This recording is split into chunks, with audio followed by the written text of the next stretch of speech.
Yeah. Money baba, oh. Money baba, oh. Oh, oh. Baba rat, oh my, say. Money baba ko, money baba ko. What a loving father. Baba rat, omo. Money baba ko. Praise the Lord. I want to appreciate the Almighty God for this beautiful day. It's a day that the Lord has made, and we are glad, we rejoice in it. I want to thank God for His faithfulness, keeping us from last year to this year to witness another Father's Day. May His name be glorified. I thank our Daddy in the Lord for this privilege which He has given to me to mount the altar. God, we continue to give you more anointing and grace in Jesus' name. I also want to appreciate the CFL for counting me worthy to minister on this special day. The Lord will continue to keep and sustain every one of us in Jesus' name. You are Yahweh, Alpha and Omega. You are Yahweh, Alpha and Omega. You are Yahweh. You are Yahweh. You are Yahweh. You are Yahweh. You are Yahweh, Alpha and Omega. You are Yahweh, Alpha and Omega.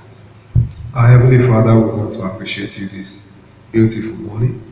We thank you for the privilege which you have given unto us to be alive to witness this beautiful day, a special day that has been set aside to celebrate fathers.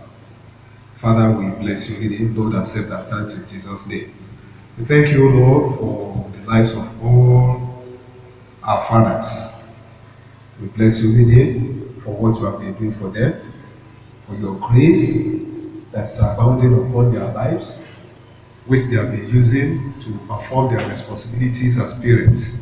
Father, we ask that more of that grace we abound for them in Jesus' name. Father, this morning we want to hear your word. We ask that, Lord, you speak to us by yourself. Reveal yourself to us. Grant unto us open hearts to hear and understand. Father, bless us through your word this morning. In Jesus' name we pray. Amen. Praise the Lord. Our topic for this beautiful morning, this special day, which is the Father's Day, is godly parenting through abounding grace. And our text is taken from the book of 2 Corinthians chapter 9, verses 8 to 9. 2 Corinthians chapter 9, verses 8 to 9. It says, "And God is able to make all grace abound towards you, that ye, always having all sufficiency of all things, may abound to every good work, as it is written, He hath dispersed abroad, He hath given to the poor, His righteousness remaineth forever."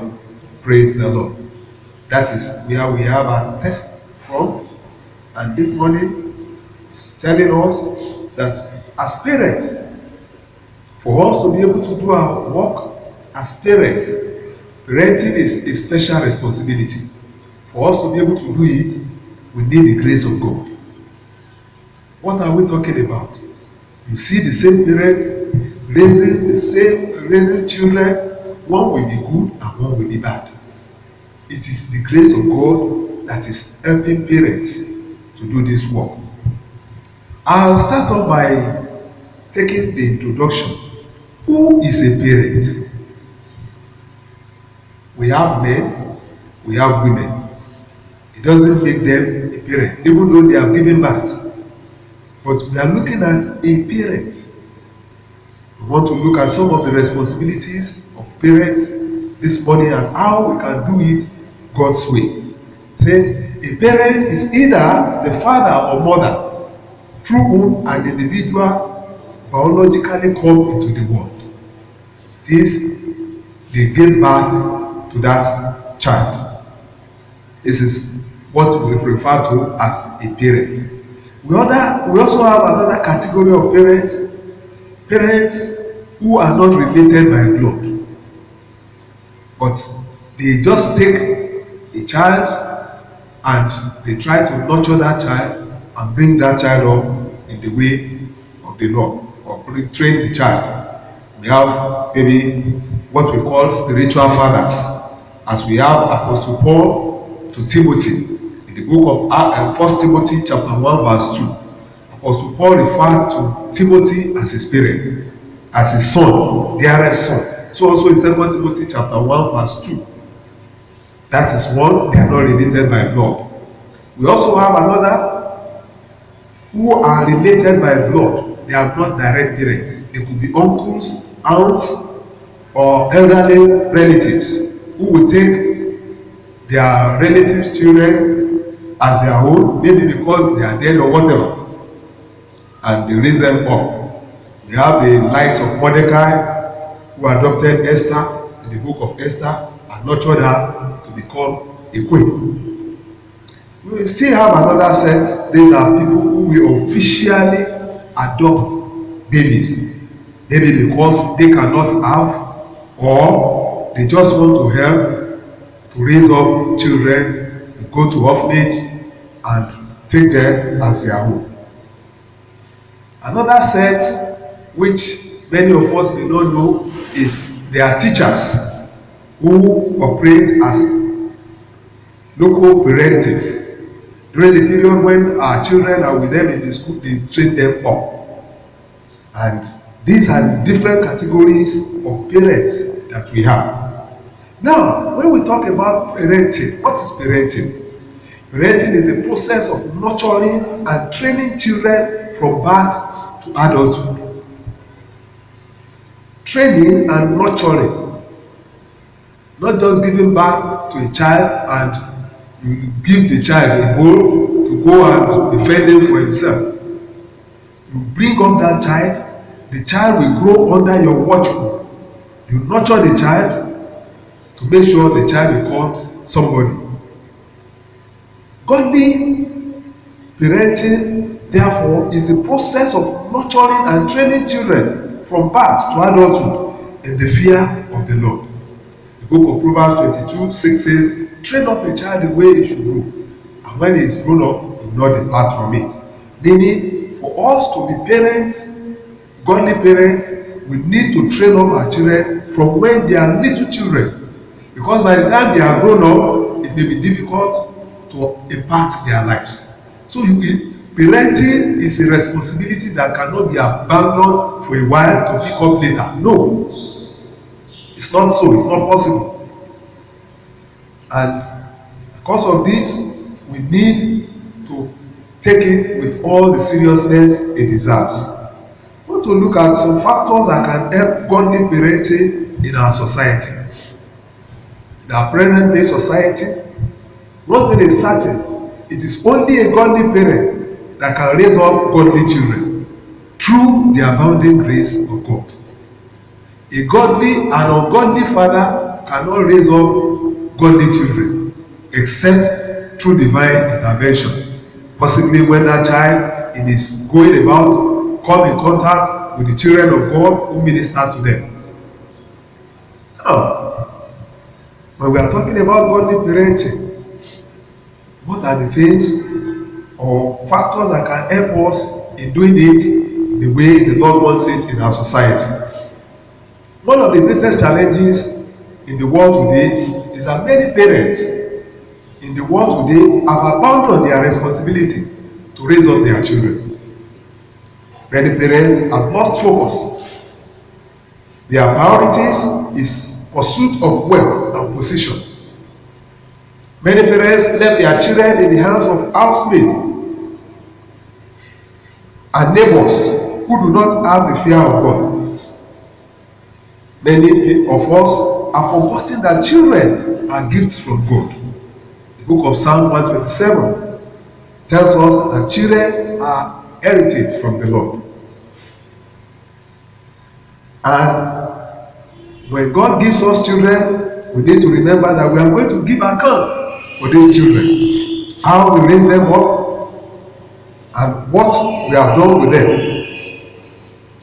These children are like talents. They are gifts from God. They are like the talents that Jesus spoke about in the book of Matthew chapter 25, verses 14 to 30.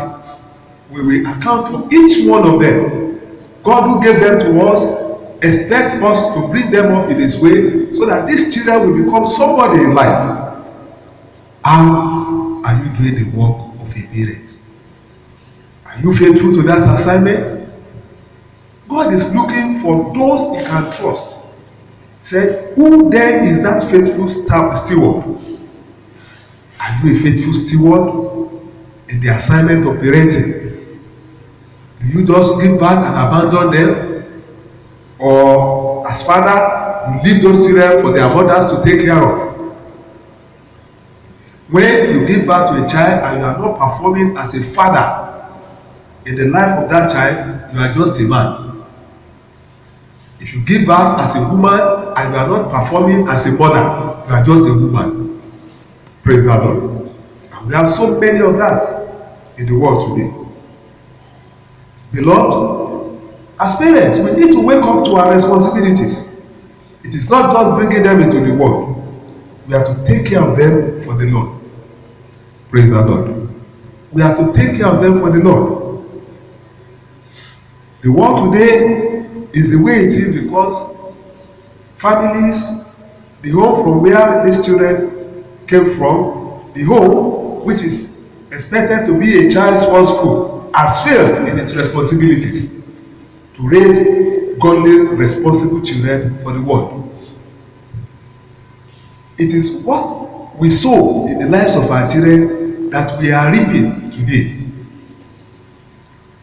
Our nonchalant attitude in giving is giving us nonchalant children, a future of the nation. Ungodly parents cannot make good examples for their children. The Yorubas will say, in the book of Galatians chapter 6, 7 to 8, says, God cannot be mocked. Whatever you sow is what you will reap. And that is what is happening. Because we are not doing what we should do for our children. That is why we see Agbero and all these people on the road. Because they were not given proper home training or upbringing. Fathers, you will be held accountable for your family and your children. You cannot leave your responsibility to your wife alone. The book of Ephesians chapter 6 verse 4. Ephesians chapter 6 verse 4 tells us, specifically referring to father, he said, and ye fathers, provoke not your children to wrath, but bring them up in the nurture and admonition of the Lord. It is a responsibility that fathers cannot leave to anybody to do for them. As fathers, you will be held accountable for your children if you don't raise them up in the way of the Lord. Praise the Lord. Your presence, your action, your inaction as fathers will determine or will tell in the life of your family and in the life of your children. In the book of Genesis 18 verse 18, Genesis 18 verse 18, God was talking about Abraham there. Genesis 18 verse 18.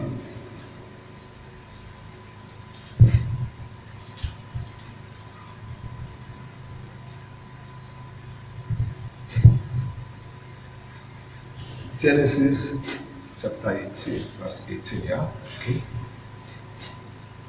See that Abraham shall surely become great, a great and mighty nation, and all the nations of the earth shall be blessed in him. For I know him, that he will command his children and his household after him, and they shall keep the way of the Lord, to do justice and judgment, that the Lord may bring upon Abraham what that which he has spoken of him. Praise the Lord. We discover that is God talking about Abraham. He was not talking about Sarah or the woman, but the father. Eli, in the book of 1 Samuel chapter 22, chapter 2, verse 22 to 25 and 3, was held responsible for the bad behavior of his children. Meaning, fathers, you need to wake up to your responsibilities. God will hold you accountable for your children. How do you want God to take you when that time comes, when you meet him? Is it with open arms that yes, you have done well, especially as a parent? Then, what can we do? How can we go about this problem to solve them? Because we have seen that the world these days, the children that we have in the world are not doing it right. Possibly because the examples that are being given to them by parents and people they see is not encouraging. The first thing is you need to identify that you need help. I don't know how your children are behaving at home, but as a Christian, I expect us to all have good children. Though at times it may not be your fault, but because of the environment that our children are growing up, the society we live in, when your children leave home, maybe to go to boarding house and all the rest, some of the things that they learn from their peer groups there. What is the solution? The first thing is for you to identify that you need help, and identify the fact that you cannot do it by yourself and nobody can help you except God. When you identify that yes, it is only God that can help you, then the next step is that you need to surrender your life to God. Because if you don't surrender yourself to him, he won't know you. Jesus said, I know my sheep and my sheep know me. They know my voice. Until you identify with him and accept him as your Lord and personal Savior, you are your own. And this is an assignment that you cannot do by yourself. Let your family know that you have turned to the Lord, that you have accepted him as your Lord and personal Savior, and you are trusting him to help you with your children and all your responsibility. Then you begin to live a godly life. Change from your wicked ways. Change from your old ways. We all know what we do, the right things and the wrong things that we do.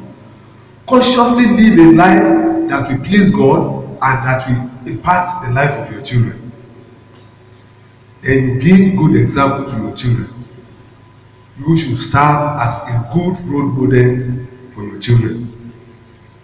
You also need to watch the people you associate with. Who are your friends? Show me your friend, and I will tell you the type of person you are. Proper parenting involves joint effort of both parents. The responsibility of raising up the children or nurturing children cannot be left for one person alone. God who created us male and female know that it could only be done by the two. Father, are you an absentee father? If you are an absentee father, you need to change. The work cannot be done by one person alone. You have your own role, the mother has her own role. So it's a joint effort, combined effort to raise them up, and we have good result. The family, when we are talking about the society at large, the nation, the truth is that the family play a very, very important role in nation building and in the society. The family is the bedrock of the society. Whatever we see in the society starts from the family. Praise the Lord. It starts from the family. Every family have their family character or traits that is inherent or inborn. Identify some of these bad behaviors or bad characters and consciously tell your children that, God, this thing is not good. We don't want to be identified with it again. So that everybody will begin to make changes. Every member of the family will begin to work on themselves to get that trait out of the family or out of their life. Another important area is the environment. Where we live also affects or influence the lives of our children.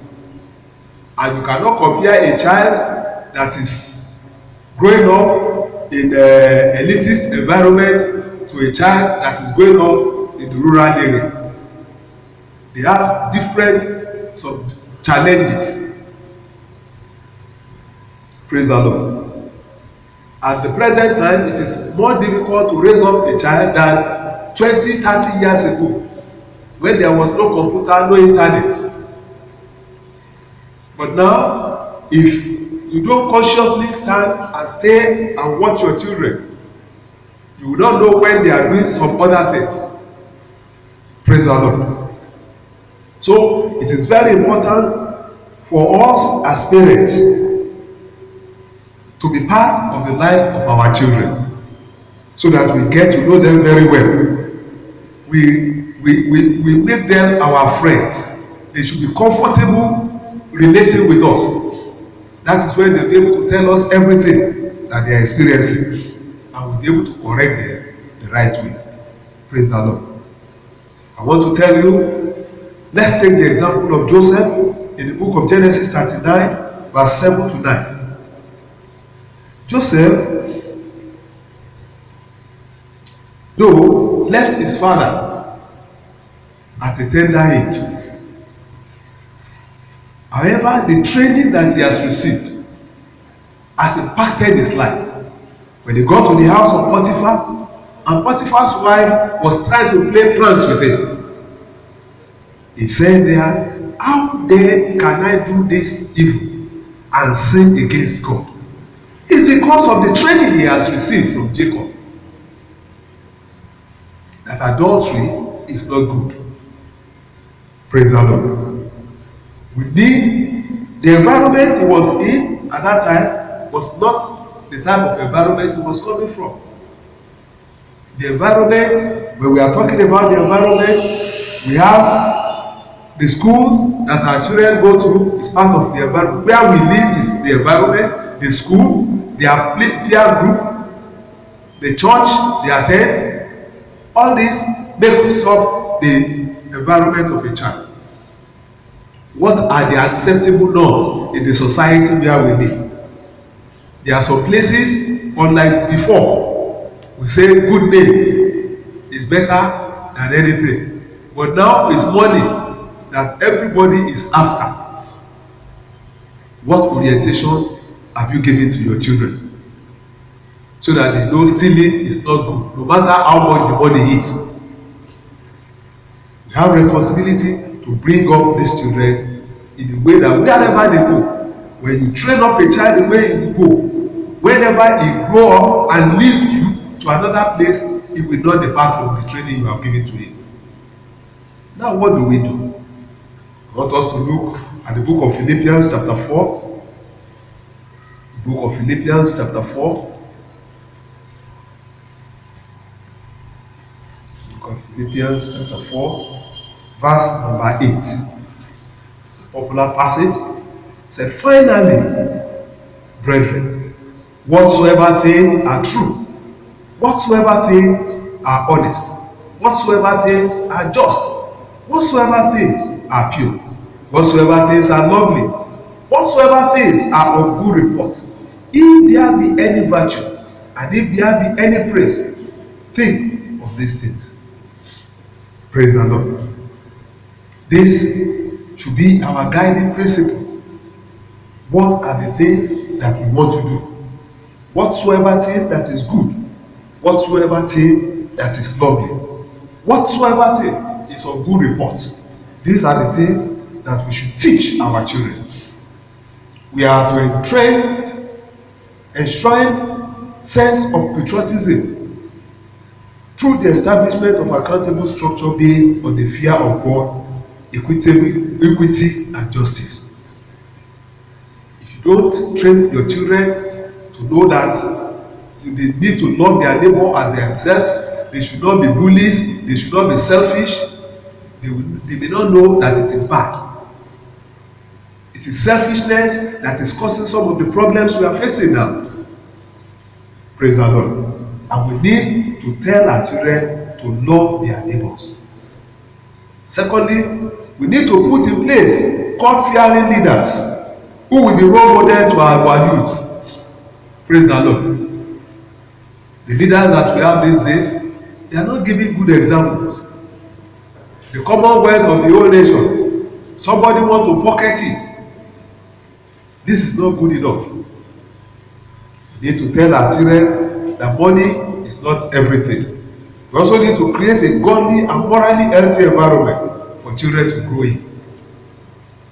Praise the Lord. It is the responsibility of the society. The book of Psalm 127, 3, Psalm 127 says, unless the Lord build the house, those who walk in vain. And we need to consciously establish a godly training in the nation. Training with the part of introducing to our children and making our children to realize that we need the fear of God is the beginning of wisdom. We need to genuinely, consciously make that effort through education to train our children up for the Lord. Parents must be principled. Parents must be principled and firm in the upbringing of their children. We should make our children to appreciate hard work and faithful service to God and humanity. Beloved, godly parenting is a great responsibility that every parent, especially our fathers, because today is their day, must not shy away from. When we follow the proper principles of good child upbringing, then we will get good results. However, it must be noted that the underlying factor in godly parenting is grace. It is only the abounding grace of God that can give us the desired results in the lives of our children. We have assurance from God that God is able to make all grace abound to you, so that in all things, at all times, having all that you need, you will abound in every good works. That's 2 Corinthians 9:9. Beloved, this morning, wherever you are seated, I want you to just bow down your head and tell God, God, help me not to fail you in raising up my children for you. I want us all to just bow down our head wherever we are and commit ourselves to God's hand. And Lord, help me, the wisdom that I need, the courage, the boldness to be firm with the upbringing of my children. Lord, give unto me. In Jesus' name we pray. Heavenly Father, we want to appreciate you once again for this privilege which you have given unto us, to remind us that the children you have given unto us are responsibilities that we need to perform. Father, help us not to fail you in this responsibility. As we put in our effort, let your grace abound for us. Let your grace avail for us, and give unto us all that we need to bring them up for you, so that these children will grow up to be godly children, and we will have peace of mind, and all glory shall be ascribed to your holy name. In Jesus' name we pray. Amen. I want to congratulate all our fathers that you who have witnessed this year's Father's Day, you will witness next year's Father's Day. You will not only witness, you will celebrate. Praise the Lord. God bless you. Thank you very much.